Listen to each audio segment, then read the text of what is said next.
What's going on, everyone? It's Hacks. I'm here with a follow-up to the tier list video that I posted the other day.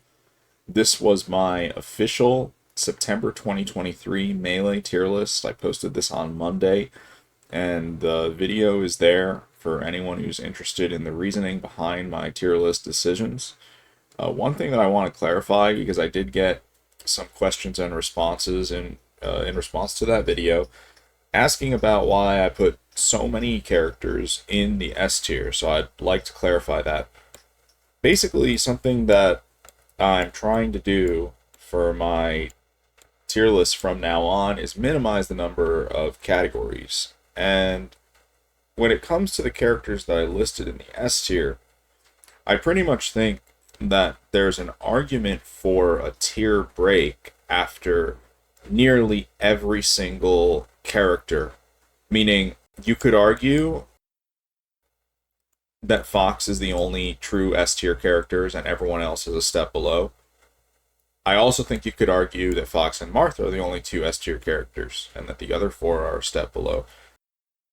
And I also think the same could be argued for Sheik, because in that video I explained that I believe there's an endgame trifecta, which is highlighted by the merit. There's merit in dual maining Fox with Sheik to beat Marth. If you want to get a better Marth matchup, the dual main combination makes a lot of sense. So if that's the endgame trifecta, you could argue that there's a tier break here, and so on and so forth. I think you could argue that there's a tier break after every single character that I've put in the S tier. So the reason that I kept all 6 in the S tier is because I feel as though it gets too subjective. And in general, I'm going to continue with that trend of minimizing the number of categories. This time there are going to be 6 categories. So I think it actually lined up well for this video that I minimized the number of categories on my previous video, because I planned this out and there are going to be exactly 3 more categories, which I like, because if we were to go further than that, then we'd be going into like letters like G and H, which is just too much, quite frankly. So there's going to be 6 categories. And something super interesting is that for those who've been paying attention to my tier lists and tier list videos, this is actually the very first tier list that I've ever done that is going to be a full cast tier list. I've never done that even once, but as I promised at the end of my last video, I was going to get to that at some point, so I figured, why not right now, while my most recent tier list is still fresh in people's minds. So without further ado, first thing that might have caught a lot of people's eye is the fact that I've swapped Sheik for Zelda. This is something that if I were to ever do a full cast tier list, I was always intent on having only Zelda listed, meaning there's only going to be 25 characters listed on this tier list, and Zelda's not going to get an individual placement. I view Zelda and Sheik as one single character on the character select screen. That's something I've always disagreed with the official tier lists on, because they usually rank 26 characters. So to each his own, but on my tier list, there's only going to be one character occupied by this slot, and so Zelda's not going to be seen in like the F or the D tier. She's not going to be considered an individual character. So now, for the official number 13 slot, something that I don't think I've ever disclosed before on any of my previous tier lists. I'm going to go with Dr. Mario at number 13 and Mario in number 14. So, right off the bat, in my mind, Dr. Mario and Mario are very, very close to being the same character. I don't ever think there should be a character in between them on the tier list. At least that's how I view it as of right now. Now, I pretty much single-handedly put Dr. Mario above Mario, because I think the biggest differentiator between them is the forward air, making Doc far more viable into characters like Puff. Back in the day when Shroomed was a Doc player, people actually thought Doc versus Puff was even. While it's definitely not even, one thing I can say for certain is that Doc's kill power is huge in that matchup. It could potentially give him like a 10 or 20% better matchup than what Mario has, because Mario just can't ever realistically kill her. And so, for that reason alone, I put Doc in the higher spot. People do underestimate Mario's advantages. While I don't recall all of them off the top of my head, I know he has less L cancel lag on some of his aerials, which is actually huge. But the forward air is the biggest differentiator in my book. Now, in terms of why these characters go in the C tier, it's because generally, while they're decent characters, everyone past this point on the tier list is just underpowered. It is definitely impossible to win a major tournament with anyone in the C, D, or F tier. But these are going to be my number 13 and number 14 slots. I think they have pretty decent neutral games, but unfortunately, they're very telegraphed. Both of these characters are not as explosive as their brother Luigi, for example, who's definitely the best of the three. And so they're going to go in a tier below. Next, I will put Donkey Kong in the number 15 spot. Donkey Kong, a lot of people love playing him. There are quite a few top players in the community who have a pocket Donkey Kong or even a main Donkey Kong. And I think he has a lot of viability into Fox.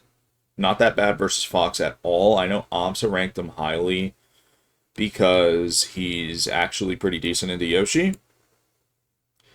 And I don't think he's too bad into characters like Puff either. I don't think Puff is that oppressive into DK. Unfortunately, Donkey Kong with his massive hurt box does basically get invalidated by characters like Sheik, Peach. I think he's going to have a nightmare of a time against Falco's laser. Obviously, it's rough against Falcon as well, but he does have a great combo game, which keeps him in this good of a position. So I think DK does not have as good of a neutral game as Doc or Mario, which is why I think that those two are better than him. But I can't think of a reason that I'd rank anyone else above him. So he's going to get the number 15 slot. Next up, we have Adult Link. Adult Link, in my opinion, was a hugely underrated character for a very long time. I think everyone in C tier is pretty interchangeable. Everyone I've listed thus far, at least. I think everyone here is pretty interchangeable, meaning I don't even think it's out of the question that Adult Link could be as high as 13. I think any of these could realistically be number 13. But Adult Link,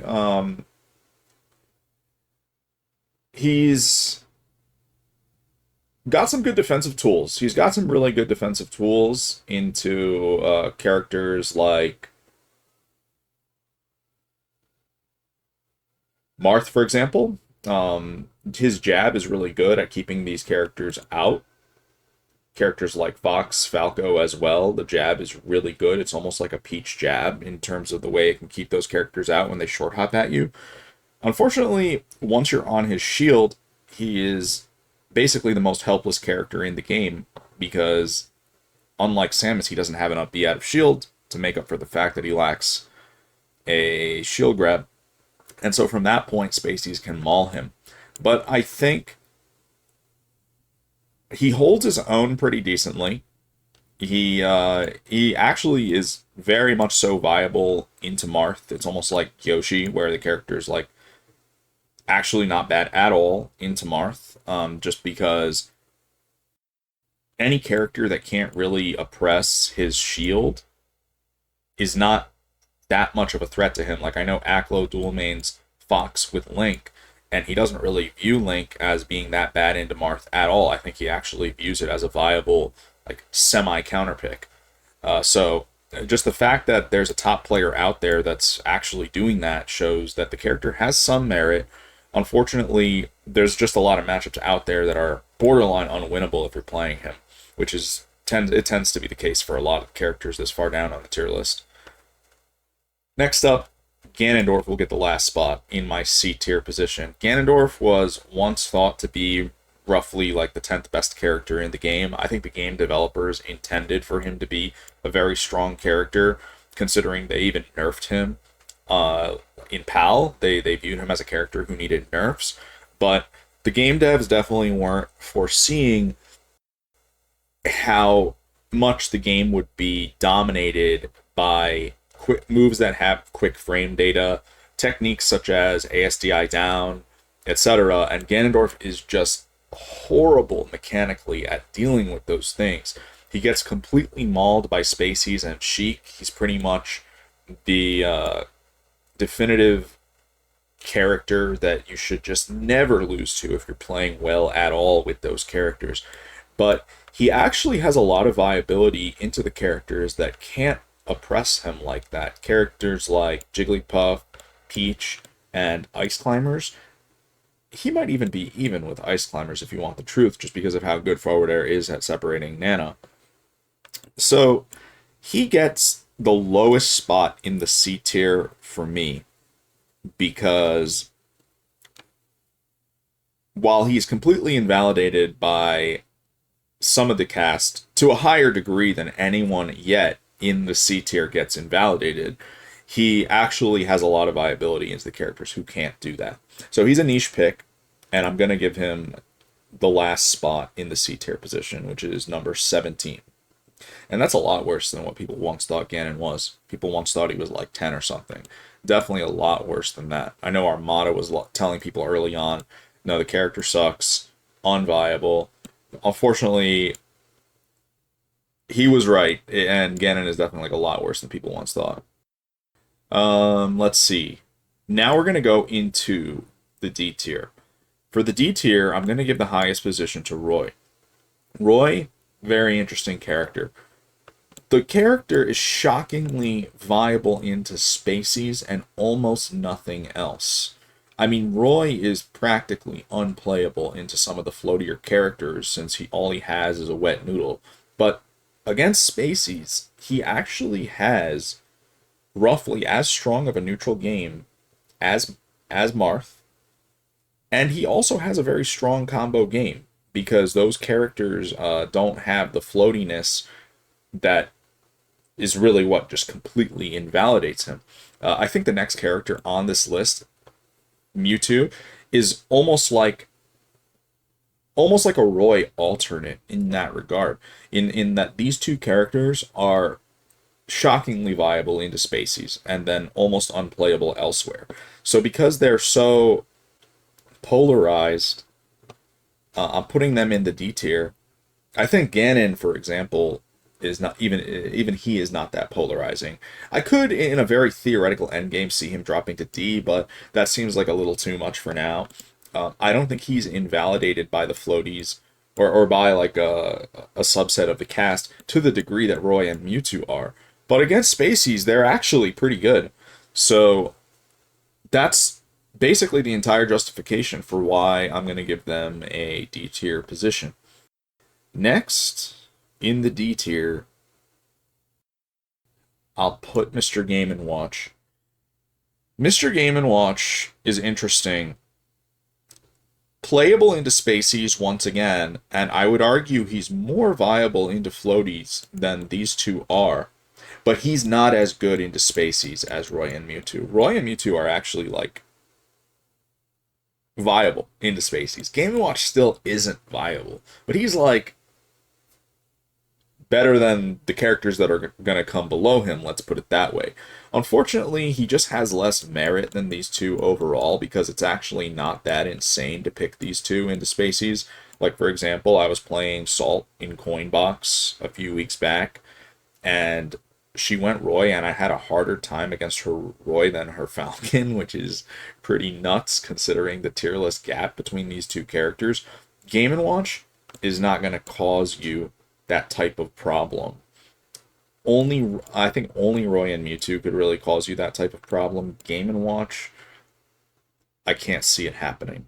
So while this follows similar logic, he just has less similar logic as the placement for these two. he just has less merit overall. It's like when you're this far down on the tier list, it's better to be like semi-viable into anything, and he just hardly is, honestly. He's not that bad into Jigglypuff. She doesn't really oppress him by that much, but I'm confident that he belongs below these two. And then finally in the D tier, I'm going to put Young Link. Young Link is trash. And the reason I'm phrasing it that way is because there was a time when people actually thought Young Link was like better than Adult Link. The entire reason they thought that was because of Armada. Armada famously took Young Link out as the counter pick for Jigglypuff at pound 5 and shocked the whole world. But a few more years passed and he was rightfully just using Fox for that matchup. Young Link, honestly, only has semi-viability into Puff, and elsewhere he is just atrocious. I think he gets completely overwhelmed by nearly everyone above him, and overall, I think the pocket pick into Puff is what's keeping him in the D tier as opposed to the F tier, whereas what defines an F tier character for me is a character that should never be picked. But Young Link, I was listing Link's flaws earlier, how Link actually has some good defensive tools to counteract the fact that once you're on his shield, he's screwed. Young Link is like an Adult Link without those tools. He doesn't have a jab to stop you from getting onto his shield in the first place. And so overall, he just has a nightmare of a time into some of these characters that can get on his shield and just stay on until he loses his stock. So very low placement overall from my perspective. For Young Link, I think he was historically extremely overrated, but not bad enough to warrant an F tier spot. Now, finally, the F tier. These characters, in my opinion, are the definitive worst characters in the game. Now, remember, I'm not factoring in Zelda. She is paired with Sheik, otherwise I'm certain that she would be listed here, although I actually think she might be better than Young Link. She could go as high as like above Young Link, I think, potentially, but we're not going to talk about that because I'm pairing her with Sheik, which is how I think it should be. These characters are truly completely unviable, with the least so being Pichu. I say that because Captain Falcon, mostly because of Captain Falcon. So, Captain Falcon, despite being this high on the tier list, actually has serious problems as a character. He has serious problems against characters that can crouch low, characters that have small hurt boxes in general. That's why Sheik is so good into him, for example. That's also why he struggles against Jigglypuff a lot, like in neutral at least. Pichu can actually take advantage of that. Pichu can actually be a minor nuisance for Falcon. He may have a hard time opening Pichu up because the crouch is super good. I also think something worth noting about Pichu is that he has a 2-frame jump squat, which is distinctly the lowest in the game. No one has a 3-frame. No one has I'm sorry, not jump squat. I meant to say landing lag. He has a 2-frame landing lag, which is distinctly the lowest in the game. No one has a 3-frame landing lag, and then the next best landing lag, which almost everyone has, is 4. Pichu has a special trait in this game. He has a 2-frame landing lag, which, believe it or not, makes him have the best ASDI down floor hug in the game. I think that's a pretty crazy trait to have. If that trait was on a better character, it would be absolutely broken. Unfortunately, it's on Pichu, who, like I said, I can only think of him being even passable into Sea Falcon because that character, in all Smash titles, Sea Falcon has the weakness of not being able to deal with small hurt boxes. In Melee, that is definitely the truth, and so Pichu into him is not, like, unviable. Other than that, Pichu gets destroyed by almost the entirety of the cast, and so we're going to give him an F tier spot. Next up this might not be what you'd expect, but I have Kirby as the third to last worst character in the game. The main reason I put Kirby above the next two is because of his jump squat. 3-frame jump squat is one of the best traits to have in this game. It is what makes so many of the best characters as good as they are. Not too many characters have it, but I actually think that trait alone is good enough to put Kirby above the next two characters, who I think are truly atrocious. Kirby, his 3-frame jump squat makes it so his movement is not all that bad. Unfortunately, everything else about him is. Everything else, recovery, neutral, a lot of his moves hardly even work. His throw game doesn't work. He doesn't even have a down B. He doesn't really have a side B. He hardly has any moves, but he's got some good ones. Up tilt and back air are good. Other than that, I think it's really just the 3-frame jump squat keeping him above the next two. Now, second to last character is Ness. Ness, I actually think, is the only character other than Bowser with a real argument for being the worst character in the game. And I say that because the character's entire moveset practically doesn't work. He doesn't have any range. Any move with range pretty much invalidates him. His forward air, which is the only move he has that has any range, completely gets screwed by ASDI down, which is something I think the developers generally overlooked, is how many of these characters get invalidated by ASDI down. And so I can't put him above Kirby. I think Kirby's got the 3-frame jump squat going for him, and he's also got pretty good moves like up tilt and back air. Whereas Ness doesn't even have that. Most of these characters toward the top, if they just use anything with range, he's screwed basically. And once you're on his shield, that's also the case. I think he has an 8-frame grab. I think his grab is 8 frames, which is awful. Having the 8-frame grab instead of the 7-frame grab, which some of these low tiers actually have, is unbelievably bad against, like, Fox, for example. It makes his shield pressure even more broken if you just can't threaten to shield grab at all. And he's got a 5-frame jump squat instead of Kirby's 3. For example, when you're on Kirby's shield, at least he can jump out. He can do the out of shield trick where you do a 3-frame jump squat and then you get hit and now you're out. Ness can't do that. He has a 5-frame jump squat. So I think Ness is terrible. I actually think he has an argument for being the worst in the entire game. But for now, it's hard to argue because Bowser is just an entirely dysfunctional character. The 8-frame jump squat that he has on top of the massive hurt box, which is coming in a game that does not offer you super armor or anything to mitigate that. You know, massive hurt boxes are just strictly bad, but in other fighting games like Marvel vs. Capcom, for example, you'll see a super armor mechanic to make it so the bigger characters have something to mitigate that weakness. In Melee, there's nothing to mitigate that. So statistically, he's just the worst character in the game because of how big his hurt box is on top of the 8-frame jump squat, and I've emphasized the importance of jump squat throughout this tier list. So most top players agree that he is the worst. I'm in line with that. I think you could only argue that Ness is worse because Bowser actually has quite a few moves that work, whereas Ness honestly doesn't.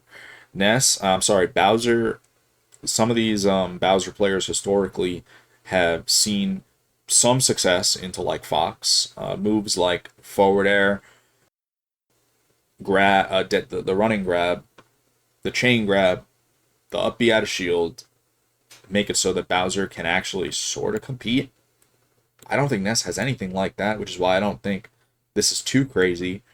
But as a whole, against the cast overall, those statistics that I mentioned, the massive hurt box, the 8-frame jump squat, are too devastating for this character. I don't think he's bad enough to go into like his own tier. I know some people have done that. I don't think he's that bad, and furthermore, I explained that I'm trying to minimize the number of categories. But God, he's horrible. He is most likely the worst character in the game. And so I'm in agreement with the majority of the Melee community on that. I do think Bowser's the worst, at least for now. Anyway, that rounds out my first ever full tier list. I hope you all enjoyed it. I know this actually took a while. It's because I've never taken the time to discuss any of these characters on my tier list before in the C, D, or F spots. Again, something that I think is good is that I minimized the number of categories, kept it to 6, because if I did any more than that, there'd be all sorts of arguments for tier breaks within some of these categories. So I think 6 is a good number. It's the least number. It's the least that I could ever realistically do. I don't think you could go below 6 categories in this game. But those are my thoughts. I think the C tier is definitely like the most interesting one here. I think it's pretty interchangeable. I mentioned that even like Link could go up to 13. I think 13 is super up for grabs, but for now, this is the order that I'm going to go with. C tier being characters that are underpowered, no chance you'll ever win, but they're passable. D tier being characters that for the most part get completely invalidated, but as I mentioned, Roy and Mewtwo have some niche usage. So does Game & Watch, so does Young Link, but even less so, and then F tier is just totally unusable. So those are my thoughts. Hope you all enjoyed the video. Make sure to like and subscribe, and leave your thoughts in the comment section.